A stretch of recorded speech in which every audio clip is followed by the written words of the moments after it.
Bonjour à tous et bienvenue dans ce nouvel opus de Pleine Page. Et nous en profitons pour souhaiter la bonne année à tous nos fidèles téléspectateurs. Aujourd'hui, notre invité, c'est Yves Viollier. Yves Viollier, maintenant, qui est très connu et reconnu en littérature avec ses nombreux romans et autres essais et autres livres. Mais il y a une petite particularité nouvelle dont je vais vous parler. Bienvenue Yves Viollier dans notre télévision, notre web TV, comme on dit maintenant. Et si vous êtes avec nous aujourd'hui, c'est parce qu'il y a quelque chose de neuf dans votre carrière d'écrivain, à savoir, c'est la première d'Yves Viollier, la première BD, autrement dit bande dessinée. Alors qu'est-ce qui vous arrive, Yves Viollier, pour aller dans ce genre de littérature ? Ce qui m'arrive, c'est que ça m'est arrivé, ça m'est tombé du ciel. Et ça m'étonne pas. C'est un éditeur qui est venu vers moi, les éditions du Cygne, et qui m'a proposé d'écrire en BD l'histoire de la Vendée. A priori, lorsqu'il m'a proposé ça, je lui ai dit pourquoi pas, mais ça n'est pas mon métier. Je suis romancier, écrire une BD, c'est tout à fait autre chose. D'ailleurs, je ne sais même pas comment on écrit un scénario de BD. Je lui ai dit, mais donnez-moi un petit peu de temps de réflexion. Et puis, il se trouve que j'en ai parlé lors de la sortie de mon dernier roman à mon éditrice à Paris, aux Presses de la Cité. Et elle m'a dit, mais écoute, ça peut être intéressant, la BD. Un nouveau public va te découvrir à travers la BD. Et puis, quel est l'éditeur qui veut faire ça avec toi ? Je lui ai dit, les éditions du Cygne. Actuellement, c'est peut-être le meilleur sur la place. Et tu aurais tort de ne pas faire ça avec lui. J'ai donc donné mon accord.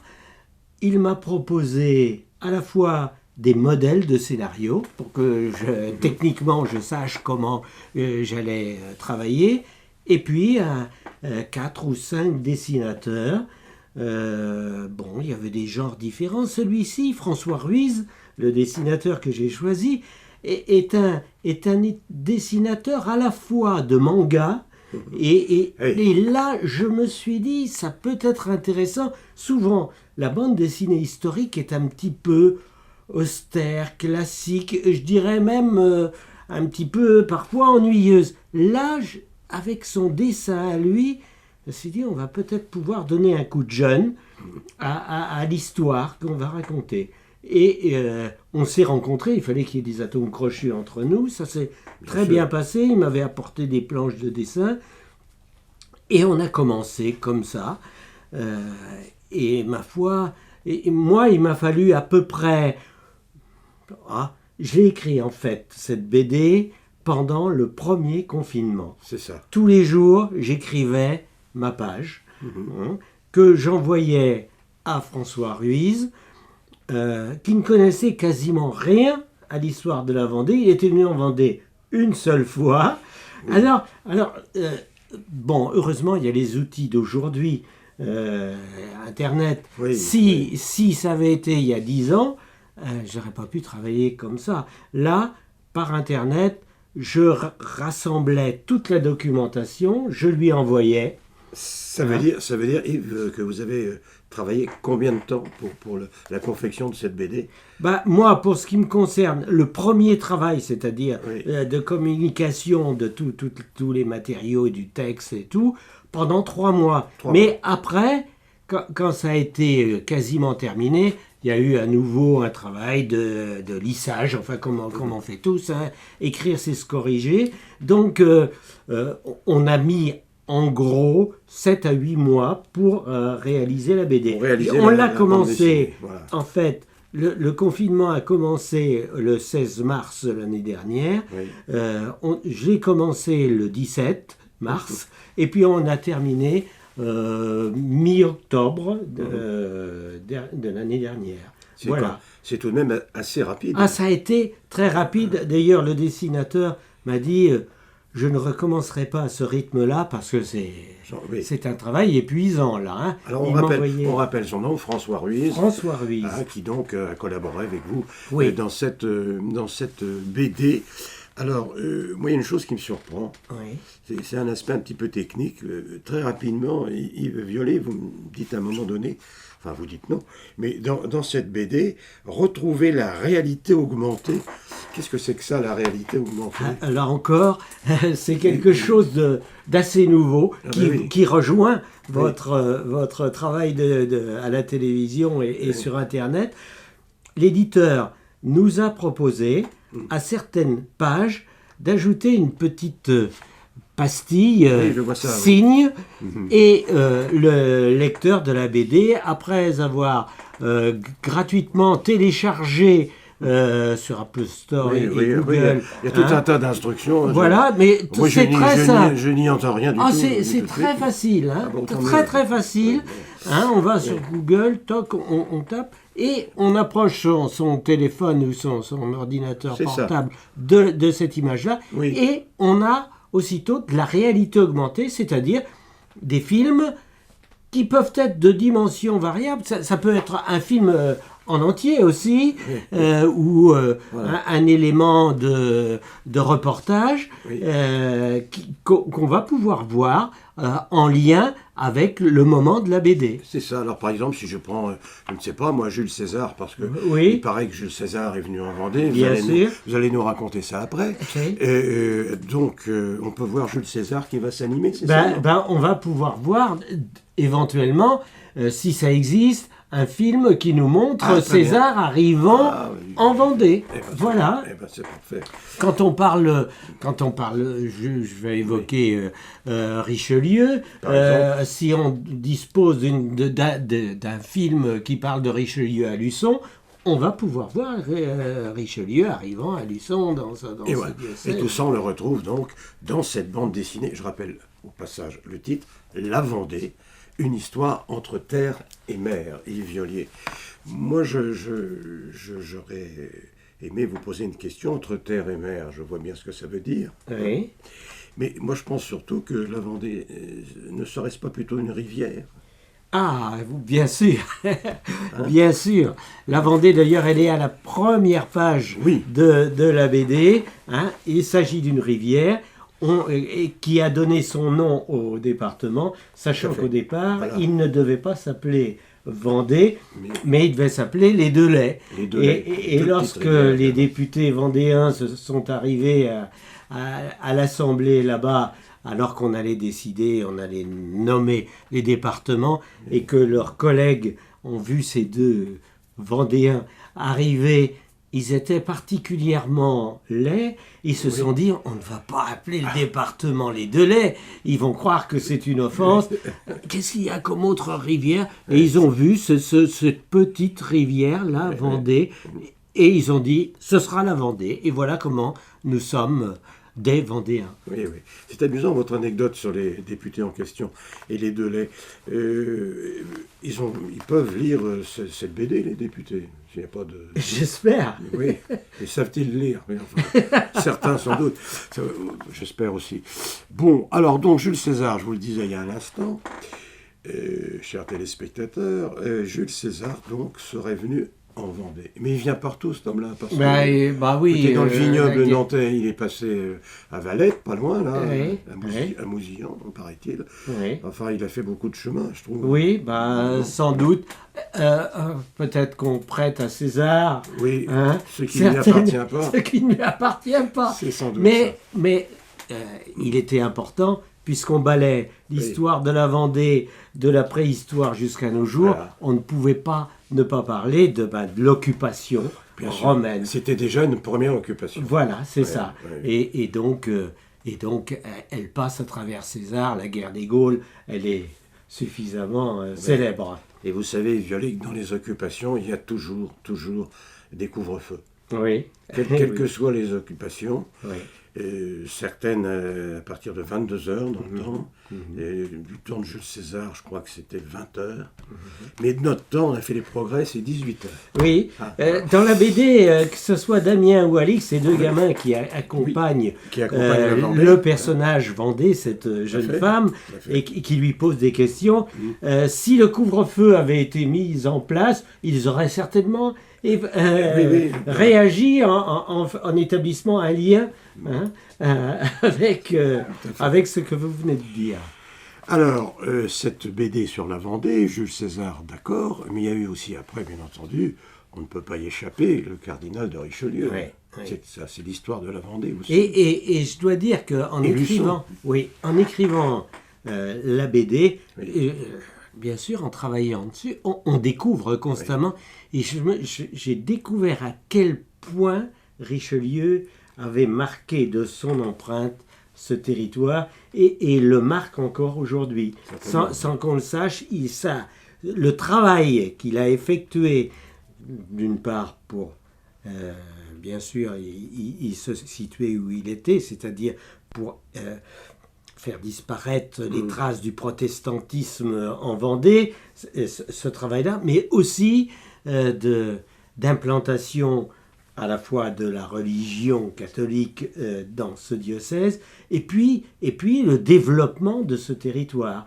Il a fait ses premières armes de grand chef d'État chez nous, et on sent qu'on le sache aujourd'hui, son empreinte est vraiment présente, et je dois dire, j'ai essayé de la faire bien sentir à travers la BD. Oui, vous l'avez bien faite d'ailleurs. Et puis on continue un petit peu, et bien on arrive évidemment aux guerres de religion, qui ont aussi émaillé largement l'histoire de la Vendée, protestants, catholiques. Vous dites à un moment donné, Yves Violier, guerre de religion au nom de Dieu, mais en fait c'était aussi au nom du pouvoir, tout simplement, bien sûr. Et des intérêts. Bien sûr. Du marché, on dirait aujourd'hui. Oui, c'est ça. Pendant très longtemps, il faut le savoir, les aristocrates vendéens ont choisi le protestantisme parce que c'était un moyen pour eux de s'opposer au pouvoir central, de garder leur territoire et de le diriger. Et puis quand ils se sont aperçus que ça devenait justement, avec la poigne de fer de Richelieu, ils sont passés de l'autre côté. Quand on dit la Vendée catholique, elle a été protestante ou au moins à égalité pendant les guerres de religion, jusqu'aux guerres de religion.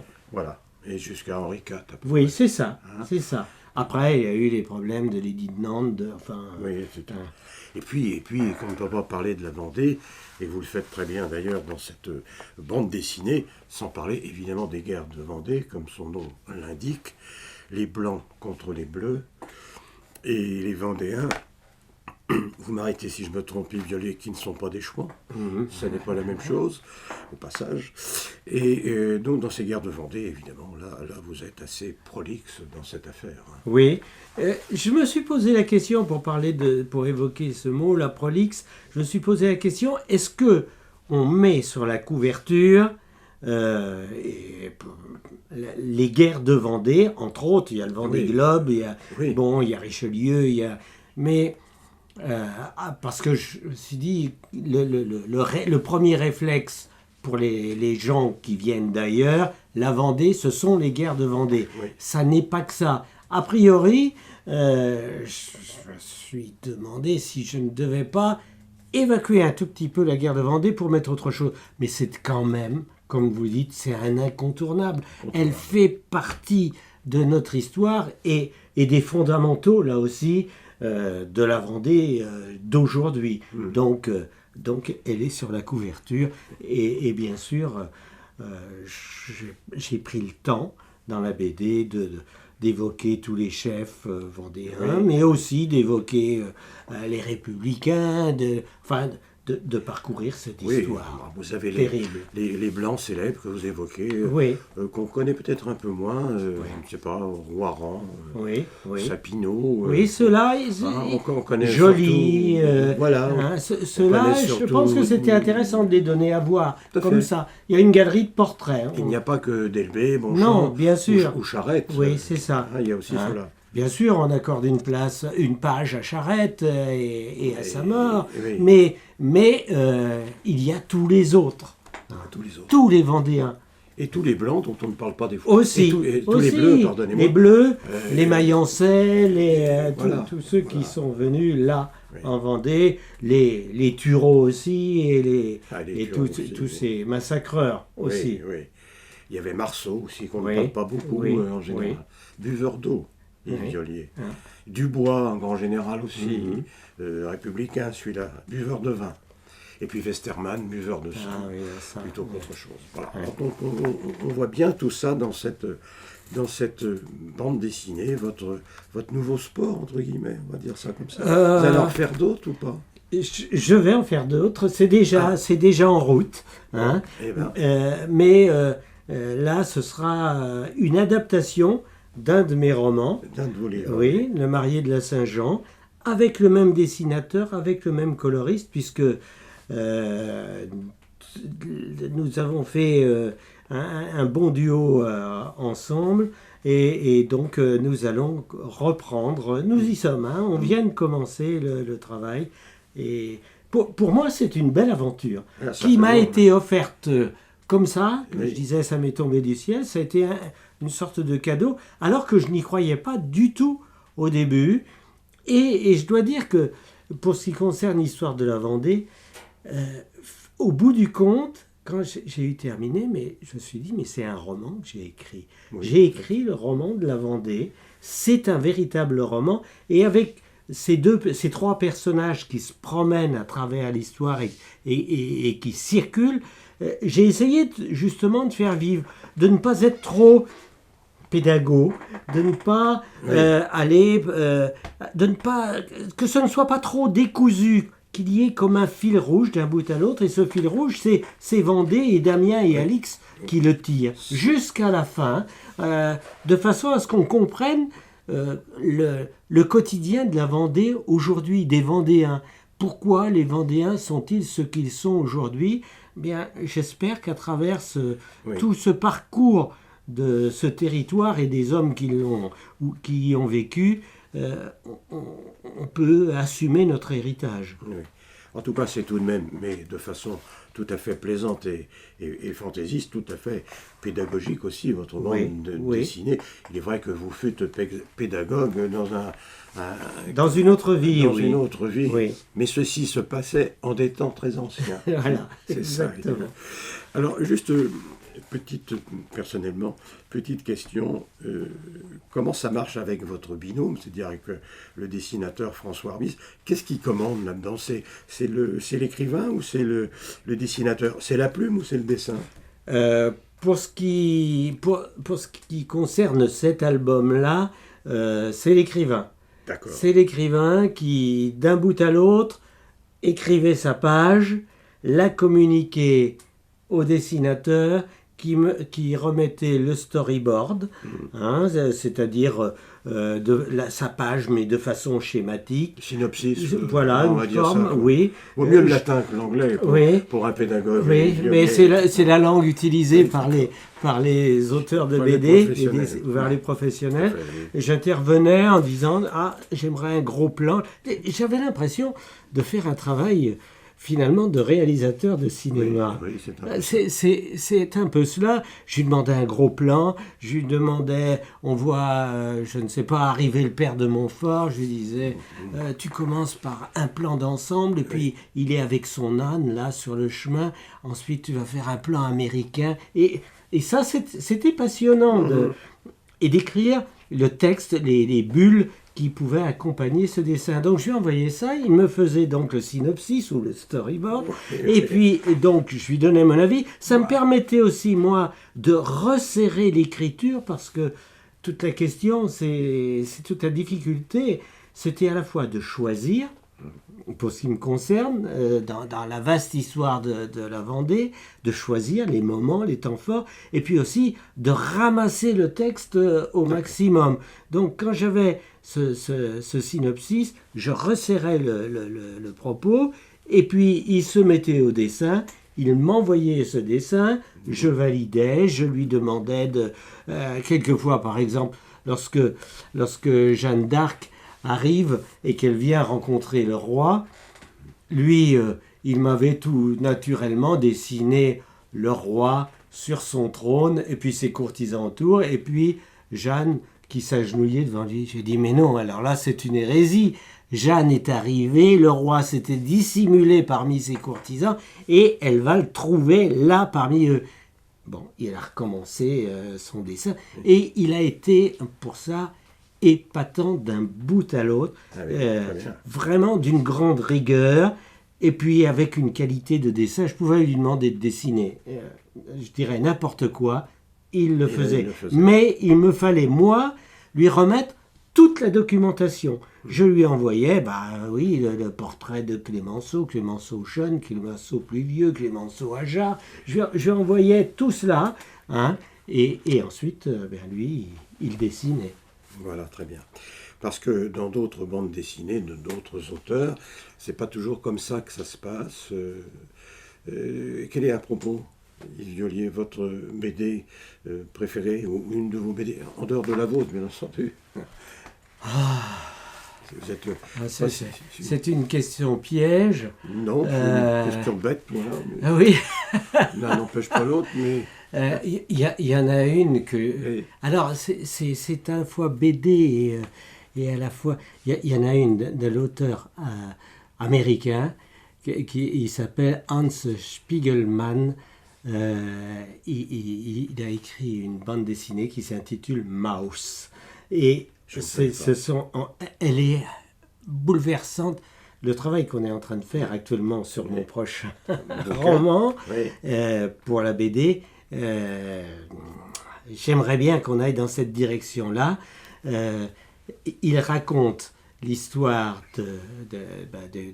des Juifs en Pologne là-bas à travers un univers de souris et de rats. C'est d'une force et d'une justesse, d'une rigueur. C'est bouleversant et c'est une fable très belle aussi. Très belle aussi. Attends que nous prenons Lucky Luke, ça vous dit rien? Ah si, bien sûr. Je ne parle pas des classiques, mais je les aime. Bien sûr. Lucky Luke, puisqu'on en est là. Les tuniques bleues. Oui. C'est bien sûr. Le lieutenant Blueberry. Oui, c'est... Et puis, permettez-moi, moi j'aime bien les pieds nickelés. Aussi. Je les trouve adorables. Oui. Merci Yves Violier d'être venu avec nous dans notre web TV. Je rappelle que c'est la première bande dessinée d'Yves Violier avec son complice François Ruiz.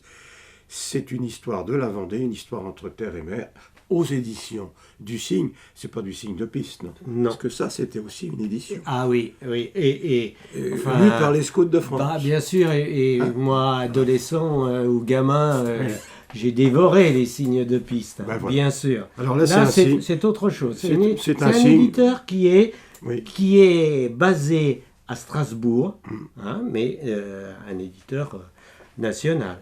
Il est en Alsace, alors. Il est en Alsace. Personne n'est parfait. Merci. Et rendez-vous le mois prochain, bien sûr, pour un nouvel épisode de Pleine Page.